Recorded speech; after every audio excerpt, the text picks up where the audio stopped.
Hello everyone and welcome to the latest episode of Book Time with Elvis with me, Mark. I hope you're all doing very well. I have a tag video for you today. I was very kindly tagged by the originator of the tag, however not the original video.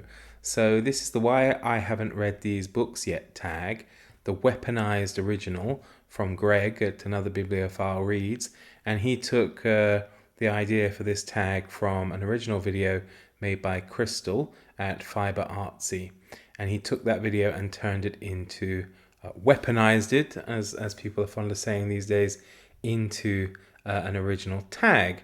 And it's looking at books and things that are either on our shelves, in our mind shelves, maybe on our Kindle, that we've had for a long time, and for some reason or other we haven't got around to reading them yet, and we're to tell you why. Although that might be easier said than done, giving the real reasons why, or thinking or trying to remember even the real reasons why you may not have read some of these books.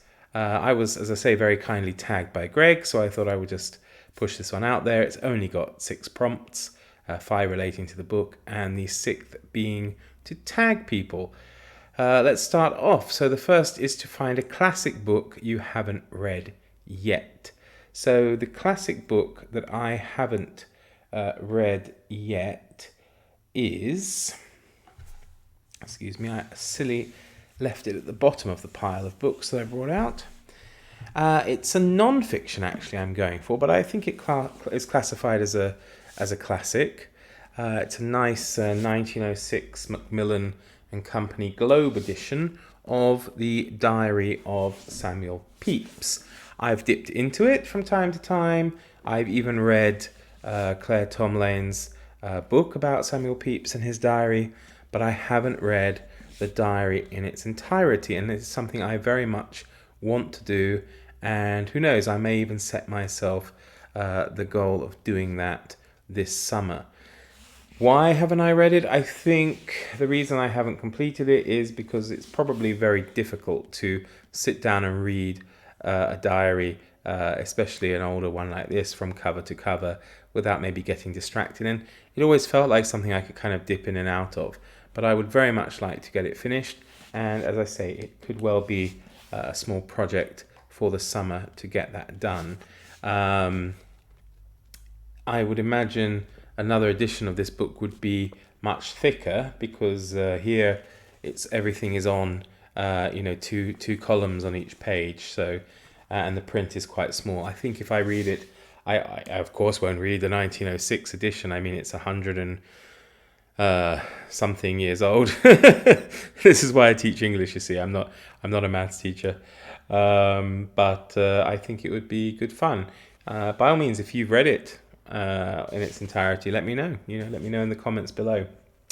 Next is to find a fiction book that you haven't read yet, and I've gone with this one, The Master and Margarita by Mikhail Bulgakov.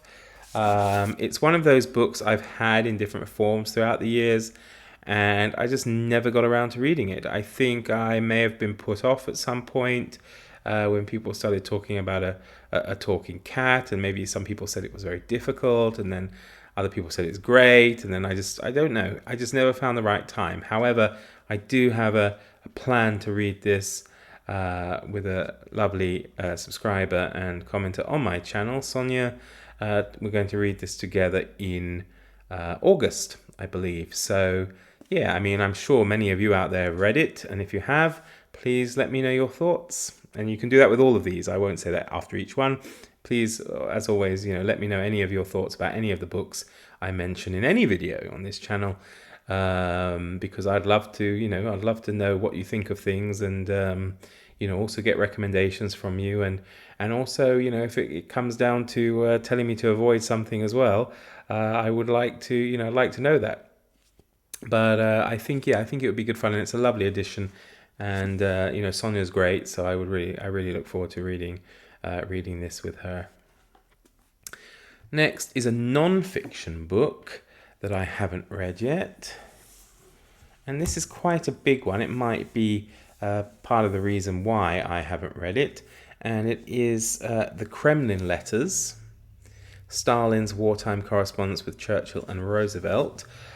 I haven't had it long, probably about a year, but I bought it, so you would think I would have been raring to read it, and I think I may have been, but other things cropped up, and it is quite a big book. I mean, it's not as big as it seems, actually. It's only 600 odd pages, so, but I think, again, like diaries, when you're reading maybe letters, sitting down and reading them from cover to cover, it might seem maybe a bit like a chore after a while.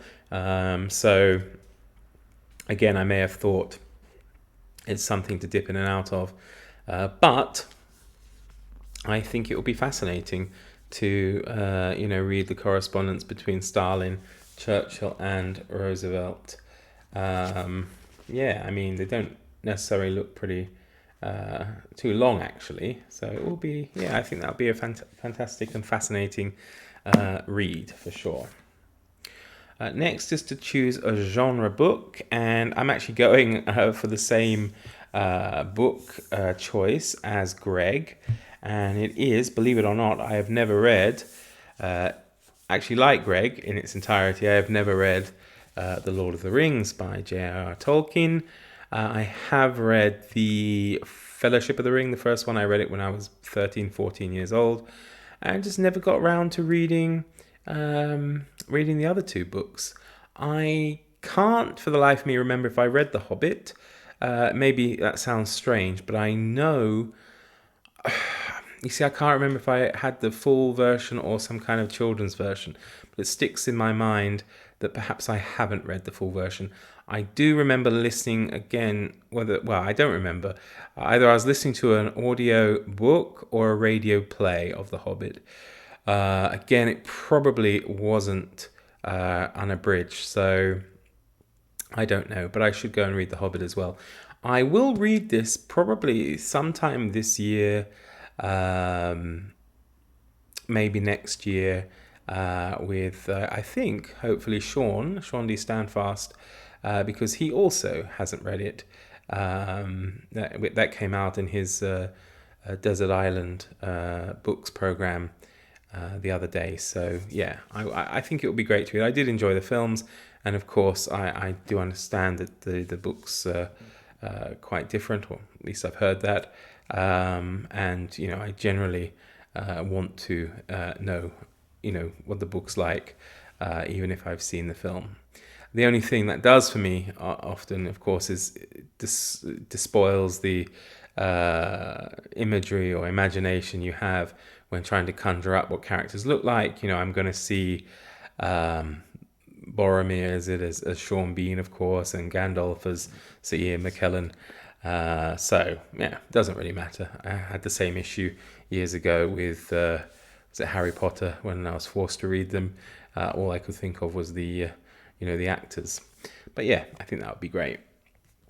And the number 5, the book owned for the longest time but not read yet. Well, I don't have books here, because of obviously leaving the UK, and I didn't bring everything with me, so I don't have too many books owned for the longest time that I haven't read yet. I do have one, and it's also an old one. It's a classic, and one that I plan to read next month. Probably not this particular edition, but I've had this for years. Must be coming up to 30 years, I would say, if not longer. And certainly it's been owned by my family, at least, since, I don't know the date on the book, but it's, I think, been owned since 1937, because my great grandmother wrote her name in there, and the date, the place and the date. So it is, sorry, I haven't even told you what it is yet. It is Pride and Prejudice by Jane Austen. And it would be kind of nice to read this edition, because, knowing a relative of mine would have read it all those years ago. And, my great grandmother was actually a Victorian lady, and she would have been probably in her 50s by the time she had this copy. And it just looks a nice little edition, quite readable, good size. It has lovely pictures in it there as well. So I think it'll be fun, and it should get read next month. But as I say, I probably won't read it from this book. I have a different edition which I showed the other day. I have the complete works of Jane Austen, and I've only read Northanger Abbey. I haven't read any of the others, and it's just one of those things, I feel guilty about it. I think for the longest time, the reason I never got around to reading Pride and Prejudice or much Jane Austen, and I'm owning up to my own failings and shortcomings here, is I think I thought it was just for girls. I know that sounds terrible, and whatever, and I'm giving it a go now, and I read my first Jane Austen last year. I just always had this feeling it was a bit girly. I'm not into romance so much. I like a good Victorian action or comedy or something like that. And I wasn't too thrilled about it. And I think maybe I'd spoken to a few other guy friends of mine years ago. I'm talking about when we were in our teens or early 20s, and they were like, it's it's a bit boring. And maybe maybe it is. I don't know if if she's really a popular author among men from late teens to early 20s. Now, of course, I'm in the prime of middle age. I don't know if 42 is middle age these days. Maybe it's 50. But I think it's time to give her a go. And I did enjoy Northanger Abbey. It did take me a while to finish it. She didn't grab me completely, but a lot of people said maybe it was the choice of my first Austen. So probably it's a good idea to to start with her most famous book. And I pretty much try to show books that I will try and get to over the next few months as well. So if I want to make this video again, 6 months, a year from now, I will have read these and they won't appear, hopefully. Anyway, I apologize for the hot mess and the sweaty forehead, but it is really, really warm here. And I have to, of course, turn off the fan to make the video. But thank you very much for watching. And before I go, I have to tag a couple of people, don't I? So I tag Vin at Revenant Reads, I tag Summer at Cozy Reading with Quaker Cats, and I tag Gina Stania Books, and who else?